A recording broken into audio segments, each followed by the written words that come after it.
இங்கே நீங்கள் வந்திருக்கின்ற நீங்கள் நீலம்மையாருடைய பெருமையை பற்றி, இறைவனுடைய திருவருள் மகிமையை பற்றி தெரிந்து கொள்ள வந்திருக்கிறீர்கள். வட திருமுல்லை வாயில் திருத்தலம் இருக்கிறதே, இது மிகச்சிறந்த ஒரு திருத்தலம். இங்கே வாழ்கின்ற நாமெல்லாம் புண்ணியம் செய்தவர்கள். ஏனென்றால் இது பாடல் பெற்ற திருத்தலம், சுந்தரமூர்த்தி சுவாமிகளால் பாடப்பெற்ற திருத்தலம். அது மட்டுமல்ல, வடலூர் வள்ளற் பெருமான் ராமலிங்க சுவாமிகள் இங்கே இறைவனை தரிசித்து பதிகம் பாடியிருக்கிறார்கள். இப்பொழுது எனக்கு முன்பே தொண்டைமான் சக்கரவர்த்தியுடைய வார வழிபாட்டு குழுவினர் மிக அருமையாக பக்தி பரவசத்தோடு திருமுறை பாடல்களையெல்லாம் உங்களுக்கு பாடினார்கள். இந்த திருமுல்லை வாயிலே இன்னொரு சிறப்பு, இங்கே ஒரு ஜீவ சமாதி அமைந்திருக்கிறது என்பதுதான். பொதுவாக ஜீவ சமாதி உள்ள இடங்களே மிக குறைவுதான். நீங்கள் எல்லாம் கேள்விப்பட்டிருப்பீர்கள், ராகவேந்தருடைய ஜீவ சமாதி எவ்வளவு ஆற்றல் பெற்றது என்று. அந்த ஜீவ சமாதியிலே இருந்து ஸ்ரீ ராகவேந்திர சுவாமிகள் 700 ஆண்டுகளுக்கு அருள்பாலிப்பேன் என்று திருவாய் மொழி செய்தருளிருக்கிறார்கள். அதுபோல இங்கே நம்முடைய திருமுல்லை வாயில் திருத்தலத்திலே அன்னை நீலம்மையார் அவர்கள் இங்கே ஜீவ சமாதி கொண்டு இந்த கிராமத்து மக்களுக்கு மட்டுமல்ல, இந்த தமிழகத்திற்கே ஒரு அருள்ஞான ஒளியை வீசிக்கொண்டிருக்கிறார்கள். குரு என்று சொன்னாலே அதுக்கு என்ன பொருள்? 2 எழுத்து, குரு. கு என்றால் இருள், ரு என்றால் நீக்குதல். நம்முடைய மனதிலே இருக்கின்ற அறியாமை என்ற இருளை நீக்கி ஆன்மீக உணர்வை ஊட்டக்கூடியவர்தான் குரு. இங்கே நாம் இன்றைக்கு போற்றி புகழுகின்ற, குரு பூஜை நடத்துகின்ற நீலம்மையார் அவர்கள் மிகப்பெரிய ஆன்மீக குரு. அவர் காலத்திலே நாம் வாழும் பெரும் பேரை பெறவில்லை. ஆனால் அவர் பல சீடர்களுக்கு வழிகாட்டியாக இருந்து ஆன்மீக உணர்வினை ஊட்டி பக்தி பயிரை செழிக்க செய்திருக்கிறார்கள். அந்த வழியிலே பார்க்கின்ற பொழுது முதலிலே குருவினுடைய பெருமையை நாம் தெரிந்து கொள்ள வேண்டும். குருவின் தரிசனம் பாவ விமோச்சனம், கோலமிகு திருவிழி பார்வை அடியார்க்கு நீரும் உணவுமாகும். குருவினுடைய திருவிழி பார்வை, குருவின் தரிசனம் பாவ விமோச்சனம். நீ எவ்வளவு பாவம் செய்திருந்தாலும், எவ்வளவு தீமை செய்திருந்தாலும், அந்த திருவருள் வடிவமாக இருக்கின்ற அந்த குருவினுடைய முன்னே அவருடைய அந்த திருக்கமல பார்வை பட்டாலே அவையெல்லாம் நீங்கிவிடும். குருவின் தரிசனம் பாவ விமோச்சனம், கோலமிகு திருவிழி பார்வை அடியார்க்கு நீரும் உணவுமாகும். பல மெய்யடியார்களுடைய சரித்திரங்களை எல்லாம் நீங்கள் படித்திருப்பீர்கள். குருவின் முன்னிலையிலே அவர்கள் இருக்கின்ற பொழுது பசி இருக்காது, தூக்கம் இருக்காது. அவர்களுடைய ஆன்ம விழிப்போடு அவர்களுடைய அருளறையெல்லாம் கேட்டுக்கொண்டிருப்பார்கள். இன்றைக்கு 2 விதமான கல்வி இருக்கிறது. ஒன்று வேலைக்குரிய கல்வி. வேலைக்குரிய கல்வியைத்தான் பள்ளியிலேயும் பல்கலைக்கழகங்களிலும் கற்றுத்தருகிறார்கள். ஆனால் வீடு பேற்றுக்குரிய கல்வியை பயில வேண்டும். வீடு பேற்றுக்குரிய கல்வியை பயிற்றுவிக்கின்ற பெருமக்கள் தான் ஆன்மீக ஞானிகள். திறந்த வெளி பல்கலைக்கழகம் என்று சொல்லுகிறார்கள்.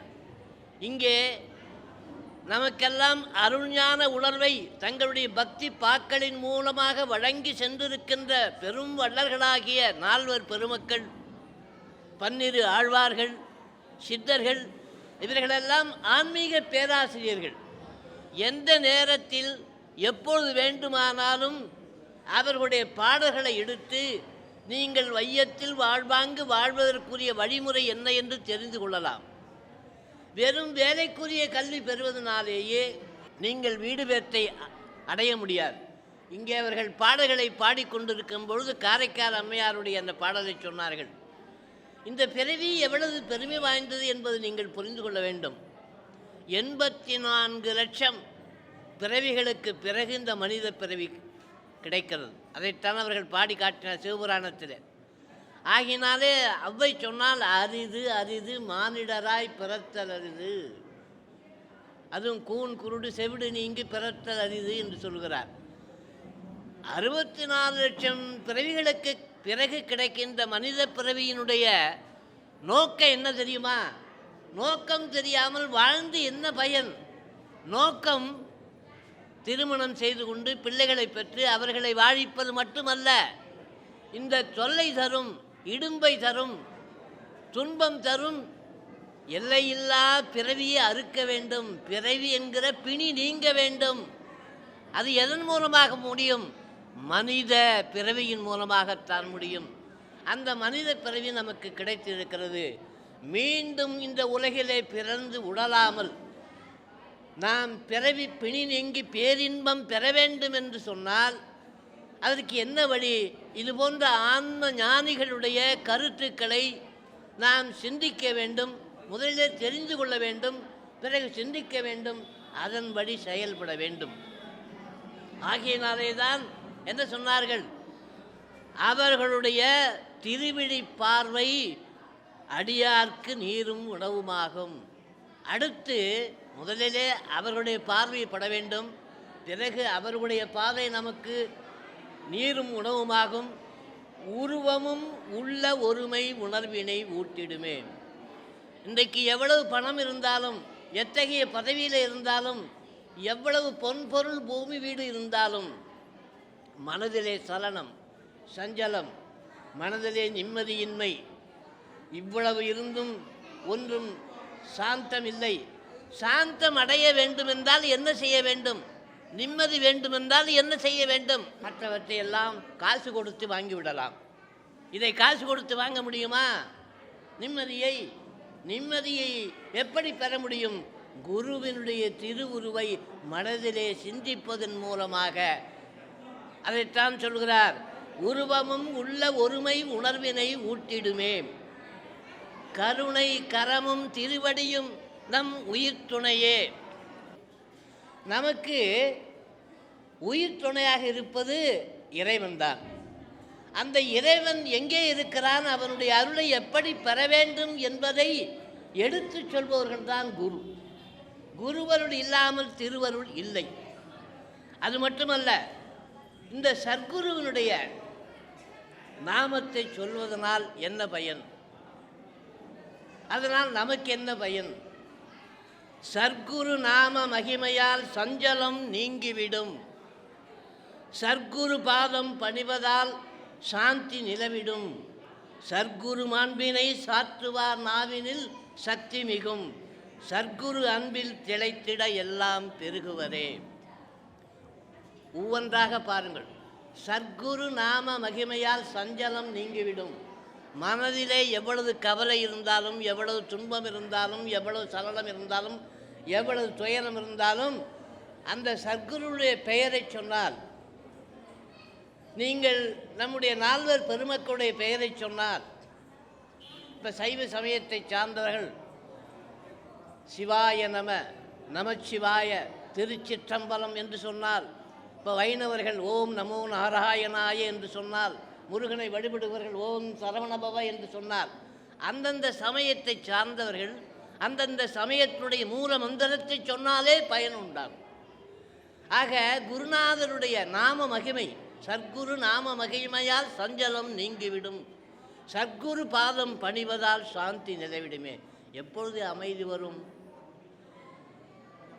குழம்பிய குளத்திலே உங்களுடைய முகம் தெரியாது, ஆனால் அலைகளெல்லாம் ஓய்ந்து தெளிவாக இருக்கின்ற அந்த நீரிலே உங்கள் முகம் தெரியும். அதுபோல தெளிவில்லாமல் பொறாமையால், போட்டியால், ஆணவத்தால், காமத்தால், சிற்றின்ப வேட்கையால் குழம்பி போயிருக்கின்ற உங்கள் உள்ளத்திலே கடவுளுடைய தோற்றம் தெரியாது. அமைதியாக சாந்தமாக இருக்கின்ற பொழுது கடவுளுடைய காட்சி கிடைக்கும். அதைத்தான் சொல்லுகிறார்கள். சர்க்குரு பாதம் பணிவதால் சாந்தி நிலவிடும், சர்க்குரு அன்பில் திளைத்திட எல்லாம் பெருகுவதே. இரண்டு பயன்கள் உண்டு. சர்க்குரு மாண்பினை சாற்றுவார் நாவினில் சக்தி மிகும். இன்றைக்கு பேரருளாளர்கள் தாங்கள் மிகப்பெரிய சக்தியை பெற்றதோடு மட்டுமல்லாமல் நாட்டிலே வாழுகின்ற மக்கள் எல்லோரும் வையத்துள் வாழ்வாங்கு வாழ வேண்டும் என்ற பெருங்கருணையினால என் கடன் பணி செய்து கிடப்பலே என்று முன்னவர்களெல்லாம் சொல்லி அவர்களுடைய அந்த அருட்சிந்தனைகளை எல்லாம் பாக்களாக தந்திருக்கிறார்கள். அவர்களுக்கு சக்தி ஓங்கியது. இறைவனை பார்த்து கேட்டால், இன்னும் சொல்ல போனால் சுந்தரருக்காக தூது கூட சென்றிருக்கிறார் இறைவன். ஏழை எளியவர்களுக்காக இறங்கி அருள் புரிகின்ற பெருங்குணம் படைத்தவன் இறைவன். ஆகையினாலே அவனுடைய மாண்பை சாற்றுவார் நாவினில் சக்தி மிகும், சர்க்குரு அன்பில் திளைத்திட எல்லாம் பெருகுவதே. இல்லை, அன்பு செய்யணும். அன்பை பற்றி நிறையா தெரிந்து கொண்டிருப்பதனால பயன் கிடையாது. அன்பை செலுத்தணும். வள்ளல் பெருமான் வேண்டுகிறார். என்ன வேண்டுகிறார்? பொன் வேண்டும், பொருள் வேண்டும், பூமி வேண்டும், பதவி வேண்டும், பணம் வேண்டும் என்றா வேண்டுகிறார். அப்பா, நான் வேண்டுதல் கேட்டு அருள் புரிதல் வேண்டும். ஆறு உயிர்க்கெல்லாம் நான் அன்பு செயல் வேண்டும். ஓர் உயிரிலிருந்து 6 உயிர் வரை இருக்கின்ற உலகத்திலே மண்டி கோடான கோடி உயிர்கள் வாழ்கின்றனவே, அவற்றிடத்திலெல்லாம் நான் அன்பு செலுத்த வேண்டும். இன்றைக்கு குடும்பத்திலே பிரச்சனைகள் அதிகம், பிணக்குகள் அதிகம். ஏன்? என்ன காரணம்? அன்பின்மைதான் காரணம். உங்கள் குடும்பத்தாரிடத்திலேயே நீங்கள் அன்பு செலுத்த முடியவில்லை என்றால் ஆண்டவரிடத்திலே எங்கே போய் அன்பு செலுத்தப் போகிறீர்கள்? நினைத்து பாருங்கள். வள்ளலார் பாடுகிறார், வாடிய பயிரை கண்டபோதெல்லாம் வாடினேன்கிறார். அந்த அளவுக்கு நாம் போகவில்லை என்றாலும் நம்மோடு உற்றார் உறவினர்கள், நம்மோடு பழகுபவர்கள், நம்முடைய சமுதாயத்தை சார்ந்தவர்களிடத்திலே அன்பு செலுத்த வேண்டும். எப்படி இருக்க வேண்டும்? ஆண்டவனிடத்திலே நம்பிக்கை. இப்போ குருவருள் பெற வேண்டும், குருவருளின் மூலமாக திருவருளை பெற வேண்டும் என்றால் நம்முடைய நம்பிக்கை எப்படி இருக்க வேண்டும்? குழந்தை என்ன செய்கிறது? தாய் மடியிலே இருக்கிற குழந்தை, தாயினுடைய இடுப்பிலே இருக்கிற குழந்தை, தாய் தாலாட்டுகின்ற தூணியிலே இருக்கிற குழந்தை நிம்மதியாக தூங்குகிறது. அதுக்கு எந்த கவலையும் கிடையாது. அது எதை பற்றியும் சிந்திப்பதில்லை. காரணம், எனக்கு பசித்தால் தாய் உணவு கொடுப்பாள், எனக்கு வேண்டியதை தாய் செய்வாள், எனக்கு வேண்டிய உடை அவள் கொடுப்பாள், எனக்கு வேண்டிய உணவை அவள் கொடுப்பாள், எனக்கு வேண்டிய கல்வியை அவள் கொடுப்பாள், எனக்கு எது எது தேவையோ அதையெல்லாம் அவள் கொடுப்பாள்ங்கிற நம்பிக்கை. அதைத்தான் சொல்கிறார், வளரும் குழந்தை தனது அன்பு தாயிடம் வைத்திருக்கும் அளவிலா நம்பிக்கை போலே. அது கவலைப்படுதா? நாளைக்கு சாப்பிட்றதுக்கு நம்ம என்ன செய்யணும்னு நினைக்குதா? காரணம், அதுக்கு ஒரு நம்பிக்கை இருக்குது.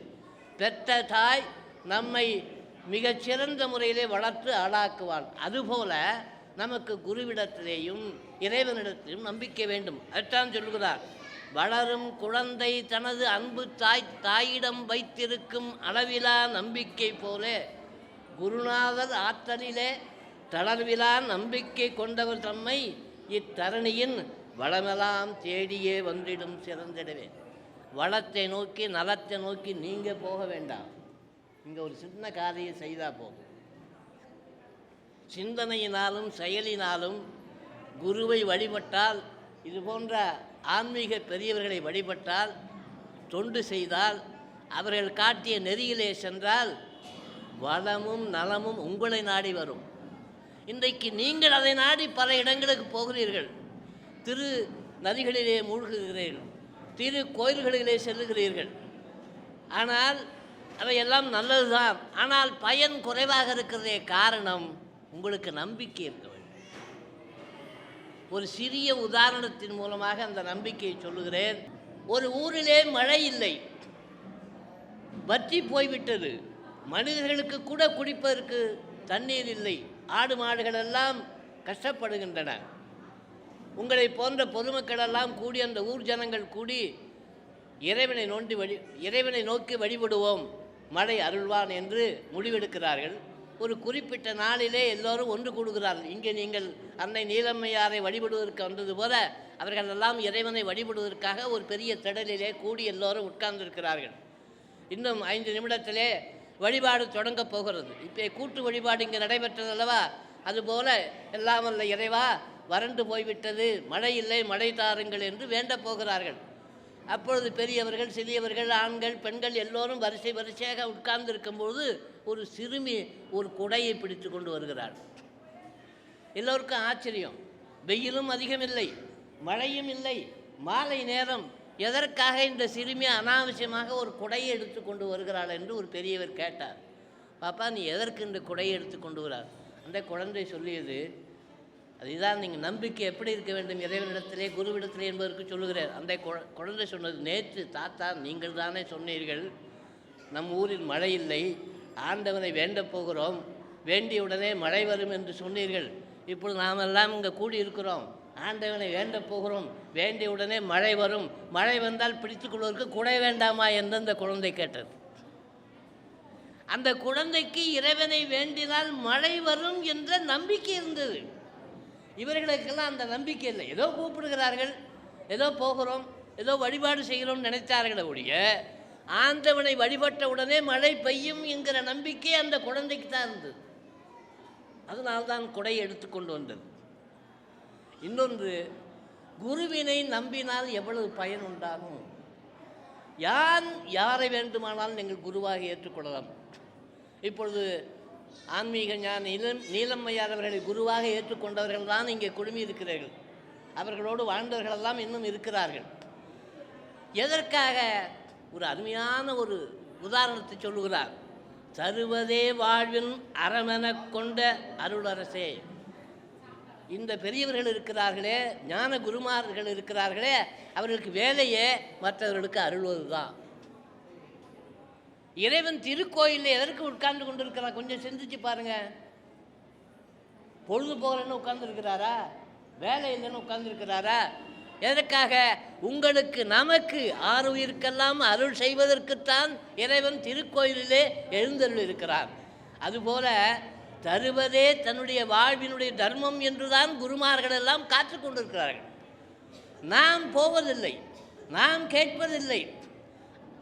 நான் இன்னொன்றும் உங்களிடத்திலே கேட்கிறேன். சொத்து சேர்க்க வேண்டும் என்று ஆசைப்படுகிறோம். சரி, அதிலே கூட ஒரு எல்லை இருக்க வேண்டும், இல்லை என்றால் அது தொல்லையாக போய்விடும். ஆனால் யாராவது புண்ணியத்தை சேர்க்க வேண்டும் என்று ஆசைப்படுகிறோமா? கொஞ்சம் நினைத்து பாருங்கள். பாடல்களை படிப்பதோடு மட்டும் நின்றுவிடக்கூடாது. நாம் இந்த வாழ்க்கையிலே புண்ணியத்தை சேர்க்க வேண்டும் என்று நினைக்கிறோமா? இரண்டாவது, நம்முடைய கணவனை பார்க்க வேண்டும், வெளிநாட்டு போயிருக்கிறார். நம்முடைய பையன் விடுதியிலே தங்கியிருக்கிறான், அவனை பார்க்க வேண்டும். நம்முடைய பையன் வெளியே போயிருக்கிறான், சீக்கிரம் வர வேண்டும். நம்முடைய மகளை பார்க்க வேண்டும், மகனை பார்க்க வேண்டும், மனைவியை பார்க்க வேண்டும், அப்பா பார்க்க வேண்டும், தந்தையை பார்க்க வேண்டும் என்று 24 மணி நேரம் சிந்திக்கிறோமே. இறைவனை பார்க்க வேண்டும் என்று என்றைக்காவது ஆசைப்பட்டிருக்கோமா? ஆசைப்பட்டால் பார்க்கலாம். என்றால் நம்முடைய பார்வையே வித்தியாசமாக இருக்கிறது. நான் அடிக்கடி சொல்லுவேன், ரொம்ப அழகாக சொல்கிறார் பட்டத்தார். சொல்கிறார், வாளால் மகவறிந்து ஊட்ட வல்லேன் அல்லன், மாது சொன்ன சூழால் இளமை துறக்க வல்லேன் அல்லன். அடுத்து என்ன சொல்கிறார்? நாளாரில் தொண்டு செய்து கண் இடத்து அப்ப வல்லேன். 6 நாளில் அருள் பெற்றவன் கண்ணப்பன். கண்ணப்பனுடைய அன்பு நமக்கு இருந்தால் போதும். 6 நாளில் அருள் பெற்றவன் கண்ணப்பன். வேடன், அவன் பெரிய ஞானி அல்ல, பெரும் பண்டிதன் அல்ல, உயர்குலத்திலே தோன்றினவன் அல்ல, வேடன். ஆனால் 6 நாளிலே அருள் பெற்றான். அருள் பெற்றது மட்டுமல்ல, தன்னை போலவே இறைவனை கருதிய காரணத்தினால 6 நாளில் தன்னுடைய கண்ணையே பெயர்த்து இறைவனுக்கு கொடுப்பதற்கு துணிந்தான். ஒரு கண்ணை அல்ல, 2 கண்ணை. 2வது கண்ணை எடுக்கிறது தான் நில்லு கண்ணப்ப என்கிறார். இந்த கதை உங்களுக்கெல்லாம் தெரியும். ஆனால் அதனுடைய சூட்சுமை என்ன?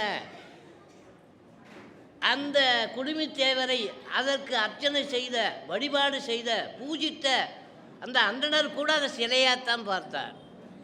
ஆனால் குடுமித்தேவரை சிலையாக பார்க்காமல் சிவனாக பார்த்தான் கண்ணப்பன். சிவனாக பார்த்ததனால் சிவனுக்கே வேறு வழி இல்லை. சிலையாக பார்த்தால் சிலையாகத்தான் காட்சி தந்திருப்பார். அவன் மனப்பூர்வமாக இதோ என் முன்னே சிவன் இருக்கிறான், என்னுடைய நண்பன் அழைத்து வந்திருக்கிறான், இத்தனை நாள் பார்க்கவில்லையே, இதோ சிவனே இருக்கிறான் என்று பார்க்கும் பொழுது வேறு வழி இல்லை, சிவனே காட்சியளிக்கிறான். நாம் என்ன சொல்கிறோம் குழந்தைகளுக்கு? பாபா படம் இருக்கிறது, போய் வழிபடு என்று சொல்கிறோம். அது படமாக நீங்கள் பார்த்தால் படம்தான். பாபாவை போய் வழிபடு, முருக படத்தை கும்பிடு என்று சொல்கிறார்கள். முருகனை போய் வழிபடு என்று நாம் பார்க்கிற பார்வைதான். இன்னொன்றும் மிக உருக்கமாக சொல்லுகிறார்கள். வண்டி வண்டியாக செல்வத்தை, ஆன்மீக செல்வத்தை வைத்துக்கொண்டு காத்திருக்கிறார்கள். நிலையான செல்வத்தை நமக்கு தருவதற்காக இந்த அருளாளர்களெல்லாம் காத்து கொண்டிருக்கிறார்கள். நாம் அவர்கள் பக்கம் செல்லவில்லை. நிலையற்ற செல்வத்திற்காக தினம் தினம் அலைகிறோம். அலைவது மட்டுமல்ல, அந்த பக்கம் செல்வதே இல்லை, சிந்திப்பதே இல்லை. ஒரு நாளைக்கு மதியம் என்ன உணவு சாப்பிட வேண்டும், இரவு என்ன சாப்பிட வேண்டும், காலையிலே என்ன சாப்பிட வேண்டும் என்பதெல்லாம் திட்டமிட்டு நம்ம செய்கிறோமே. ஒரு நாளைக்கு இறைவனை எவ்வளவு நேரம் கும்பிட வேண்டும் என்று வழிபாடு செய்கிறோமா? காலையிலே செய்கிறோமா, இல்லை மாலையிலே செய்கிறோம்? ஒரு நாளைக்கு ஒரு வேளையாவது செய்கிறோமா? அப்படி செய்தால் பலன் உண்டு. என்ன சொல்லுகிறார்? தருவதே வாழ்வின் அறமெனக் கொண்ட அருளரசே, ஒரு நாளும் கைவிடாமல் உதவி புரிபவரே. ஒரு நாளும் உங்களை கைவிட மாட்டார். எல்லா நாளும் திருநாளாக இருக்கும். ஆனால் நீங்கள் முழுமையாக நீங்கள் அவரிடத்திலே சரணாகதி ஒப்படைக்க வேண்டும். உங்களுடைய அறிவை, ஆற்றலை, சிந்தனை, செயலை எல்லாம் எல்லாம் குருவே நீதான் எனக்கு, எல்லாம் இறைவா நீதான் எனக்கு, தன்னை முழுமையாக யார் ஒப்படைக்கிறார்களோ அவர்களை கடவுள் ஒரு நாளும் கைவிடுவதில்லை. சான்று ஆயிரக்கணக்கிலே இருக்கிறது. அதுக்கு ஒரு அழகான உதாரணம். வரும் நதி தன்னை கடல் தான் திருப்பும் வழக்கம் உண்டோ? ஓடி வருகிறது பெருநதி. எதற்காக ஓடி வருகிறது? பல இடங்களை கடந்து கடலிலே கலக்க வேண்டும் என்ற ஆசையோடு ஓடி வருகிறது. அந்த நதியை பார்த்து கடல், என்னிடம் ஓடி வராதே, நீ என்னோடு கலப்பதற்கு இடம் தர மாட்டேன் என்று சொல்லுமா? சொல்லுகிறதா? சிந்தித்து பாருங்கள். அதுபோல நீங்கள் இறைவனை நாடி ஓடி அவனிடத்திலே எனக்கு அருள் வேண்டும் என்று சொன்னால் என்னிடத்திலே வராதே, அருள் தர மாட்டேன் என்று சொல்லுவாரா? ஓடுவதில்லை, தேடுவதில்லை, நாடுவதில்லை. எத்தனை பேர் குருவருளை நாடுகிறார்கள், எத்தனை பேர் திருவருளை தேடுகிறார்கள். பொன்னை தேடுகிறார்கள், பொருளை தேடுகிறார்கள், போகத்தை தேடுகிறார்கள், பதவியை தேடுகிறார்கள், பட்டத்தை தேடுகிறார்கள். ஆனால் இவையெல்லாம் நிலையற்றது. ஆனால் இறைவனுடைய திருவருள் உங்களுக்கு மோட்சத்தை கொடுக்கும், முக்தியை கொடுக்கும், மீண்டும் பிறவாத பேரின்ப நிலையை கொடுக்கும்.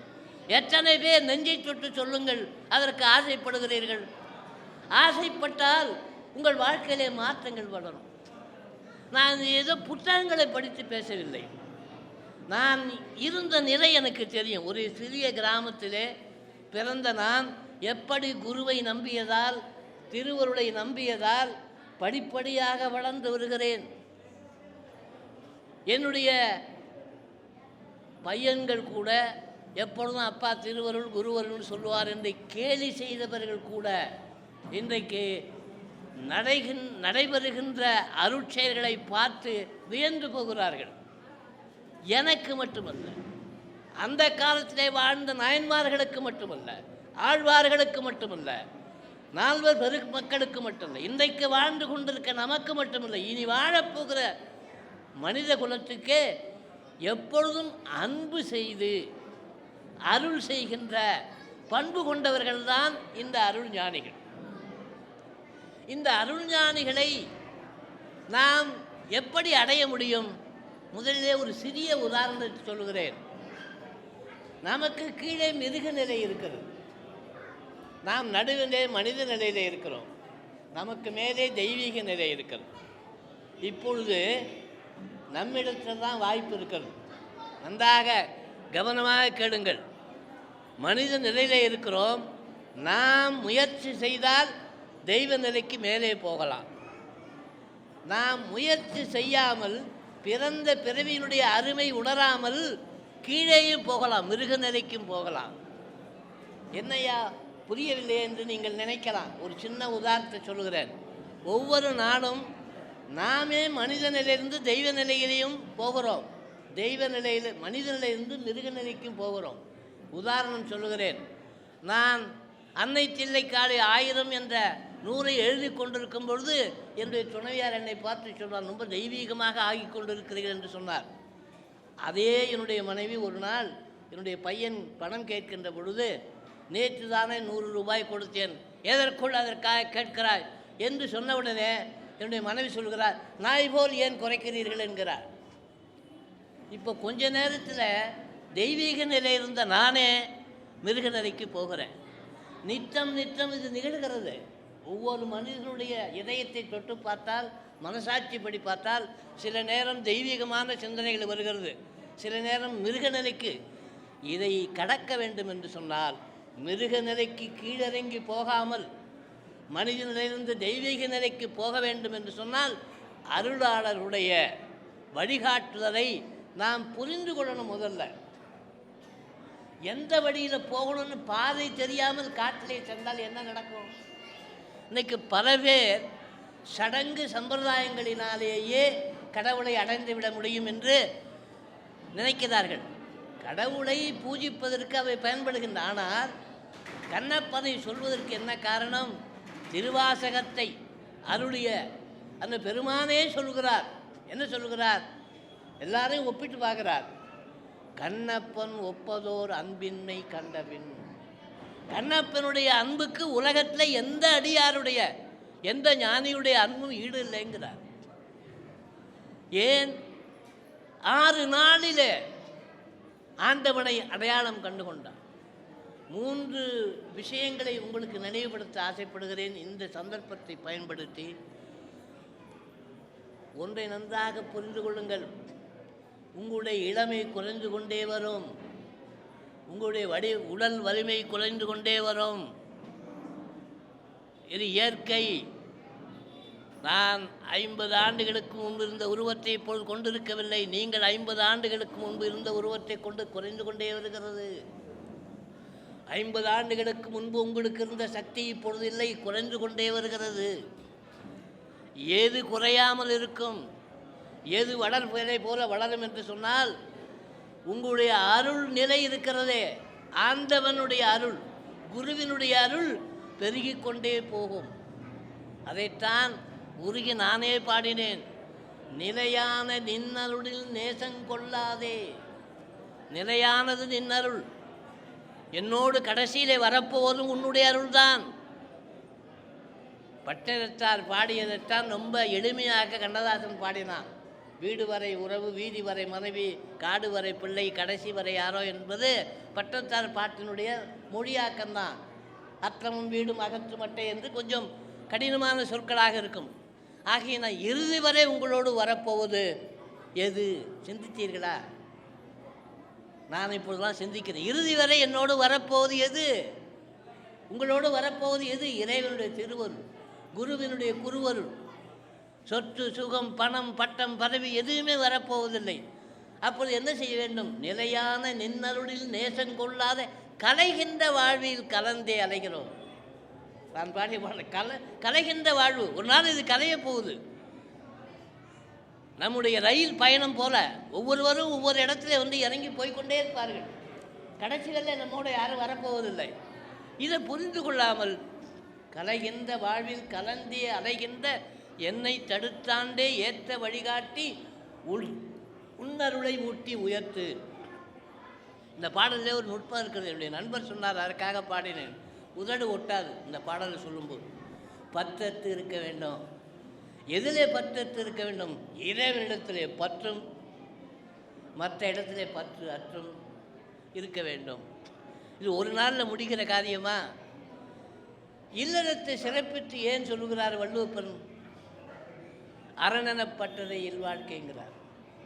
அன்பும் அரணும் உடைத்தாயின் இல்வாழ்க்கை பண்பும் பயனும் அதுன்னு சொல்கிறார்.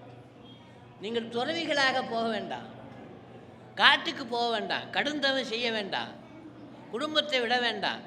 குடும்பத்தில் இருந்து கொண்டே உங்களுடைய கடமைகளை ஒழுங்காக செய்து கொண்டே எல்லாவற்றிற்கும் நேரம் ஒதுக்குறீர்கள் அல்லவா? தொலைக்காட்சியிலே அந்த தொடரை பார்ப்பதற்கு நேரம் ஒதுக்குகிறீர்கள்.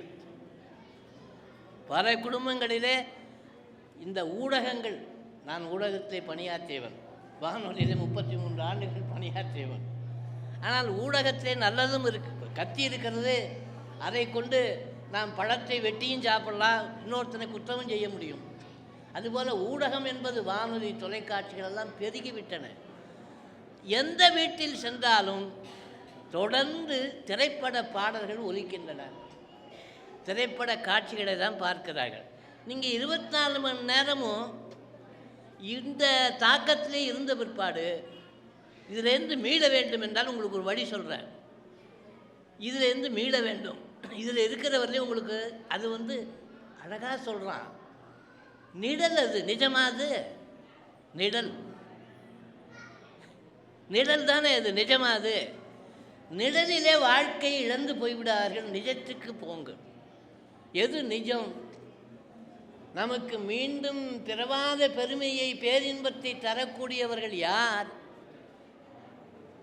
வழிகாட்டக்கூடியவர்கள் யார்? குருமார்கள். குருமார்கள், அதுவும் நம்முடைய தமிழ்நாட்டிலே நான் சொல்வது உண்டு. இந்த பக்தியை எப்படி வளர்த்திருக்கிறாள் அன்னை பராசக்தி என்று சொன்னால், ஒருத்தருக்கு பால் கொடுத்திருக்கிறார், இன்னொருத்தருக்கு சோறு ஊட்டியிருக்கிறார். பால் கொடுத்தது யார்? ஞானப்பால் கொடுத்தது யார்? திருஞான சம்பந்தருக்கு உமை ஞானப்பால் கொடுத்தார். குழந்தை எப்படி வளர்க்குறோம்? பால் ஊட்டி சோறு ஊட்டி தானே வளர்க்குறோம். வள்ளல் பெருமானுக்கு அந்நியார் வடிவிலே சோறு ஊட்டுகிறாள் உமை, பசியோடு படுத்திருக்கிறவருக்கு. அது மட்டுமல்ல, ஆழ்வார் பெருமக்களுக்கு அருளி செய்தார். எப்படி செய்தார்? இப்பொழுதெல்லாம் காசுக்கு பாடல் எழுதுகிறார்கள், பதவி வேண்டும் என்று பாடல் எழுதுகிறார்கள், பட்டம் வேண்டும் என்று எழுதுகிறார்கள், ஏதோ ஒன்றை எதிர்பார்த்து எழுதுகிறார்கள். ஆழ்வார்கள் பாடலை நாம் ஏன் பாசுரம்னு சொல்கிறோம், செய்யுள்னு சொல்கிறோமா, கவிதைன்னு சொல்கிறோமா, பாடல்னு சொல்கிறோமா? ஏன் பாசுரம் சொல்கிறோம்னா, அவர்கள் நன்றாக புரிந்து கொள்ள, எந்த ஊரில் இருந்து எந்த கோயிலை உள்ளே சென்று அங்கே இருக்கின்ற எம்பெருமானை எந்த நேரத்தில் பாடினார்களோ அப்பொழுது அவர்களுடைய மனத்திலே அந்த பா சுரந்தது. அதனால தான் பாசுரம்னு பேர்.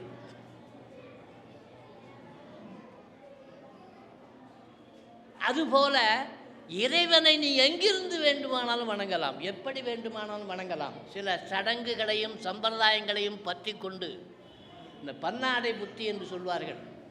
பன்னாடை நீங்கள்லாம் கேள்விப்பட்டிருக்கலாம். நல்ல ஒரு தேனை வடிக்க வேண்டும் அல்லது ஒரு சுவையுள்ள ஒரு சாறை வடிக்க வேண்டும் என்று சொன்னால் வடிகட்டி என்று சொல்லுகிறோம் அல்லவா? அதுதான். அது என்ன செய்யும்? பன்னாடை அந்த தேவையில்லாததான் பற்றி கொள்ளும், சாரெல்லாம் கீழே போயிடும். நாம் தேவையற்றவற்றையெல்லாம் பற்றி கொள்கிறோம் மனசில். என்ன தேவை? ஆணவம். நீ என்ன 5000 ரூபாய்க்கு புடவை வாங்கிட்டு வந்தியா? என் மகன் கல்யாணத்தில் நான் 10,000 ரூபாய்க்கு புடவை வாங்குறேன், உன்னை விட நான் பெரியவன். இதில் என்ன பெருமை இருக்கிறது? நீ 10 லட்சம் ரூபாய்க்கு வீடு கட்டினாயா, நான் 1 கோடி ரூபாய்க்கு வீடு கட்டுறேன், இதில் என்ன பெருமை இருக்கிறது? இதெல்லாம் வரப்போகுதா உன்னோட? அது மட்டுமல்ல, மற்றவர்களுக்கு கொடுக்கணுங்கிற எண்ணமே வரலையே நமக்கு.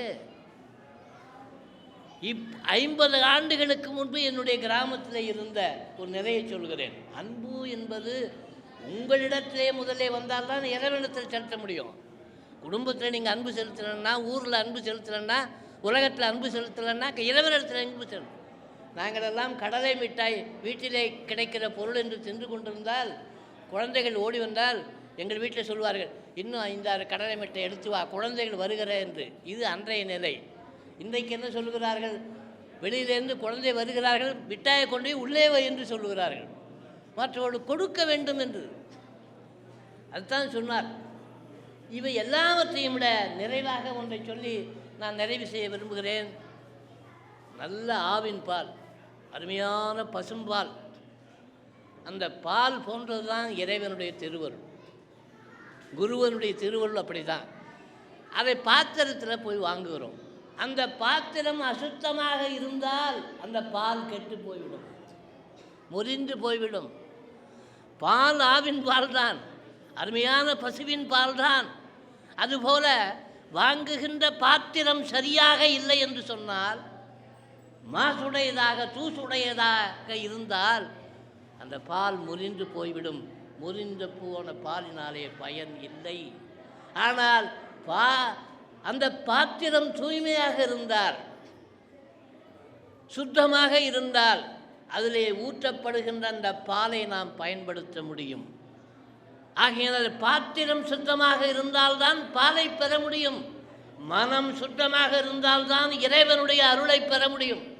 மனத்திலே 1000 மாசுகளை வைத்துக்கொண்டு, ஆணவம், கண்மம், மாயை என்ற மும்மனத்தையும் வைத்துக்கொண்டு நீ மாசுடைய பாத்திரத்தில் இறைவனே அருள் செய்தாலும் உனக்கு பயன் இல்லையப்பா. கொஞ்சம் சிந்திச்சுப்பா. இறைவனே அருள் செய்கிறான் அவனுக்கு. அதான் இந்த பாடலில் பாடினார்கள் வல்லற்பெருமான்.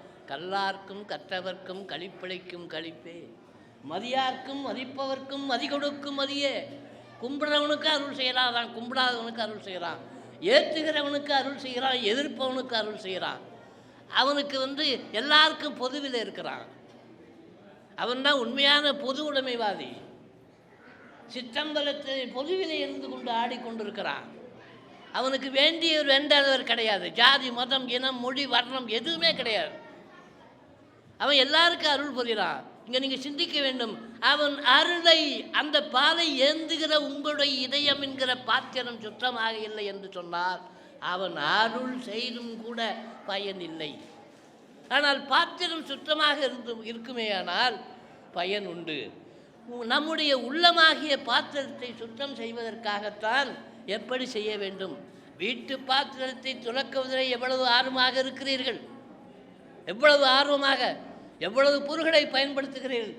அதுபோல உள்ள தூய்மைக்காக தூய்மையை எப்படி செய்ய முடியும்? இறைவனுடைய திருவருளை பெறுவதற்கு, குருவருளை பெறுவதற்கு ஒரே வழி, அந்த மந்திர சொற்கள் அடங்கிய அந்த 12 திருமுறைகளை, 12 ஆழ்வார்கள் அருளிய அந்த 4000 திவ்ய பிரபந்தத்தை, இன்னும் சொல்ல போனால் பல சமயங்களிலும் பல நூல்கள் இருக்கின்றன. அருணகிரிநாதர் அருளியது போல உலகத்தில் யாரும் சந்தத்தோடு பாடல்களை அருள முடியாது. இறைவனுடைய திருவுருளாலே அருளியவர். அவற்றையெல்லாம் படிக்க படிக்க, அவற்றை நினைக்க நினைக்க, அவற்றுடைய சிந்தனையிலே உங்கள் உள்ளம் ஊற ஊற மனத்தில் இருக்கின்ற ஆணவம், கர்மம், மாயை என்ற மாசுக்களெல்லாம் நீங்கி ஒளி உண்டாகும். சில பேருடைய முகத்திலே ஒளி இருக்கிறது. என்ன காரணம்? வயது முதிர்ந்தும் கூட காஞ்சி பெரியவரை நான் காண சென்ற பொழுது அருகிலே பார்க்கக்கூடிய ஒரு அரிய வாய்ப்பு எனக்கு கிடைத்தது. அப்பொழுது முகத்திலே ஒரு தனி பொலிவு. என்ன காரணம்? ஒழுக்கம், உண்மை, இறை உணர்வு.